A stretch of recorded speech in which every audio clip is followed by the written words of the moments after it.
Let me tell you a story. Not the kind that's easy to forget, but one that might cling to the edges of your mind long after it's over.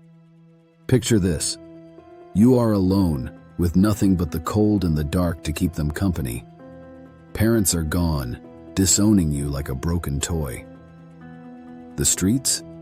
They became home, a cruel, unrelenting home where hunger gnawed at every moment, and the wind whispered nothing but indifference.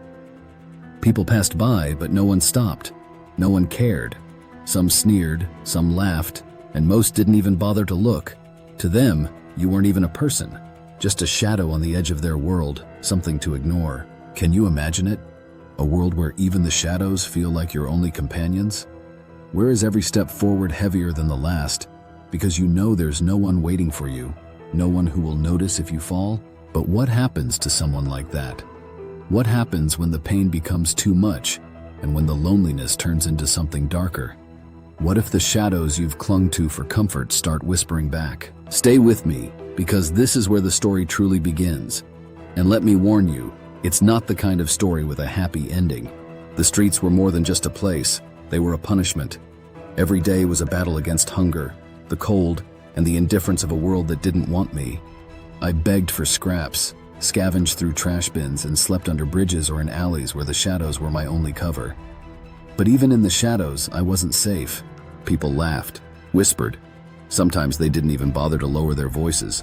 They'd throw things, old food, empty cans, insults. And the worst part? No one stepped in. Not a single person cared. I wasn't just alone. I was invisible, forgotten by a world that didn't care if I lived or died. Nights were the worst. The air cut like a blade, and the hunger clawed at my insides. But it was on one of those nights, curled up in the dark, too tired to move, too empty to cry, that I heard it. A whisper, soft, almost soothing, but with a weight that pressed against my skull. You are not weak, they are.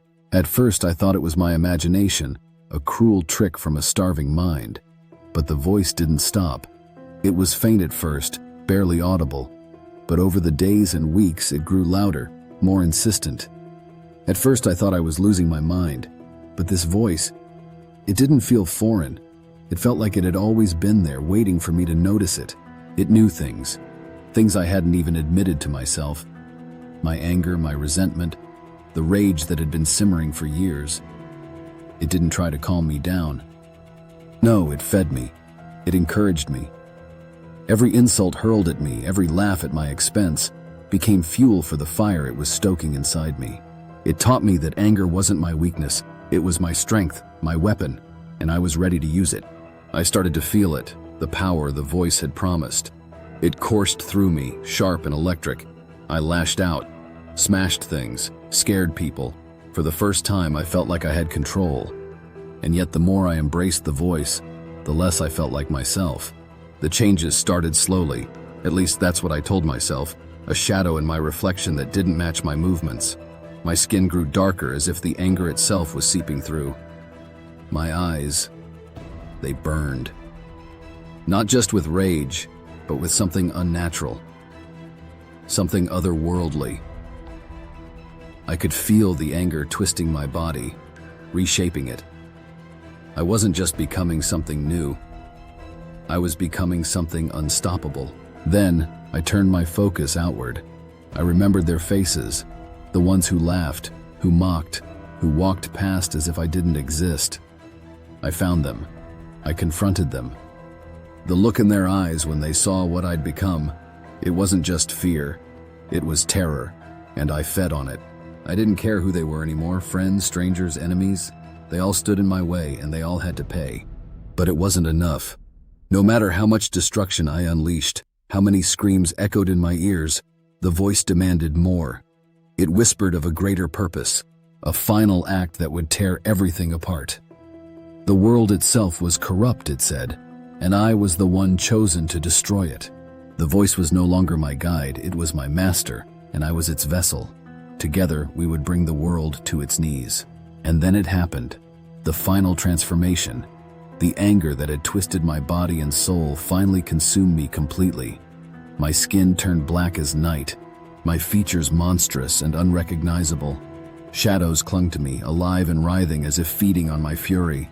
I had become something else entirely, something no one could stop. I was no longer human. I was fury incarnate, a force of destruction that couldn't be stopped. This wasn't the end of the story, though. No, this was only the beginning. And now, here I am, no longer who I was, no longer bound by the limits of humanity. The destruction I've left behind, it's only the beginning. The voice, the rage, the hunger, they don't stop. They never stop.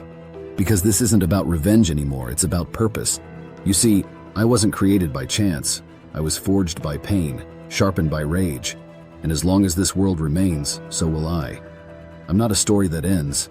I'm a force that keeps going, waiting, watching. The question isn't if there will be more, but when. And maybe, just maybe, you'll be next. What would you do if a voice offered you power?